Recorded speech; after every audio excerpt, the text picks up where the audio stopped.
किती छोट्या छोट्या गोष्टी तो महाराज, पण किती महत्वाच्या गोष्टी त्या आपल्या आयुष्याच्या किती किती महत्वाच्या आहेत आपल्या आयुष्यात त्या गोष्टी. स्त्री जातीतला पाऊल, प्रत्येक पाऊल पडताना विचारपूर्वक पडला पाहिजे. आणि तुम्ही नवऱ्याची बराबरी करायला जाऊ नका. स्त्री कधीच स्वतंत्र नसती, स्त्री कायम पारतंत्र्यात असती. स्त्री कायम पारतंत्र्यात असती. नवरा असं वागला म्हणून तुम्ही तसे वागू शकत नाही. तुम्हाला शास्त्रानंच तो प्राधान्य, तो अधिकार दिलेला नाही. सगळे शास्त्र तुमच्या बाजूने आहेत, पण या बाबतीत नाही.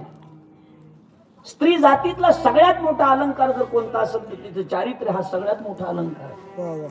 तिला कुठल्याच अलंकाराची गरज नाही. चारित्र्य तुमचं चांगलं असेल ना तर कशाचीच गरज नाही, कशाचीच गरज नाही. जी बाई आयुष्यभर त्या गल्लीतून जाता येता मान खाली घालून कुणाला न बोलता चालली ना, आणि एखादी बाई सोनं नाना अंगावर घालून चालली, आणि नालायक लोक चौकामध्ये उभे आहेत, नालायक लोक ज्यांच्या नजरा वाईट आहे, पण ज्या बाईने आयुष्यभर मान वर केली